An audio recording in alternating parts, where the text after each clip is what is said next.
CDC is urging coronavirus vaccinations for pregnant women. The recommendation touts vaccination benefits for both the mother and the baby, claiming minimal risks. The Centers for Disease Control says just under a third of all pregnant women are vaccinated nationally and reports infections in more than 125,000. The CDC cites 161 deaths and references reports of stillbirths. Meantime, Americans are split about proposed federal workplace mandates for COVID-19 vaccines and testing. Earlier this month, President Joe Biden announced new requirements for both private and public sectors. An Associated Press-NORC poll indicates an overall 51% approval. That breaks down to 77% approval among Democrats, but only 27% among Republicans. Remote workers favor the vaccine mandates by 70%.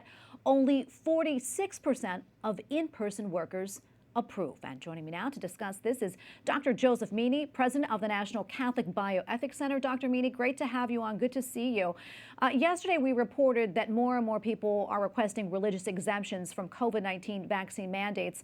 I know your organization and many church leaders, including Pope Francis, have said it's morally licit to get vaccinated. That said, as we know, many people are still really conflicted and feel they're being forced to get the vaccine. I'd like to get your thoughts on all of that. Right. It's absolutely true that there is a good number of people who have, problems in conscience, or they're unsure about the prudential side of the vaccines, and the mandates have been causing a lot of stress and a lot of difficulty, and in fact, a lot of people have lost their jobs recently.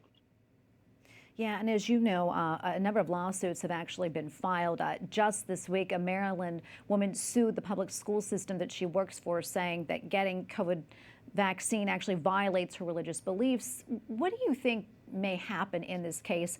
And do you think that we'll see more of these types of lawsuits?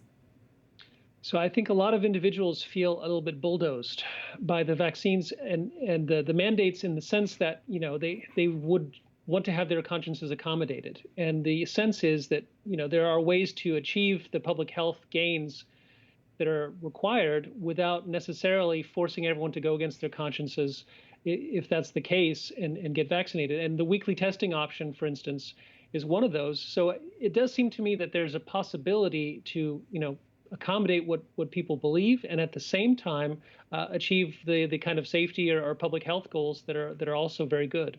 Yeah, and another thing we've been seeing a lot of is protests against vaccine mandates, as well as lockdowns. I mean, they've really been springing up all across the United States recently and around the world.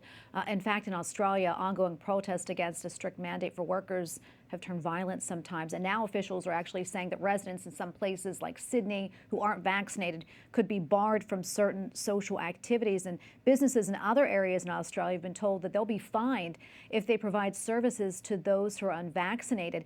I'm wondering if you could kind of shake this out for us and get your thoughts on all of this, Dr. Meaney. Yeah, so there's a big issue in terms of, what level of safety and security is appropriate, and what kind of authority does the state have to enforce these kinds of restrictions on people. And I think we are kind of reaching a breaking point in some places where individuals are saying enough is enough. We want to be safe, and we want to follow some reasonable restrictions, but not being able to leave our houses, not to be able to go into certain public areas. Those things are kind of a step too far. I think that's kind of what's happening in Australia and in some other places that have been extremely strict. And of course, everyone wants to be safe, but at the same time, there are other factors that need to be respected as well.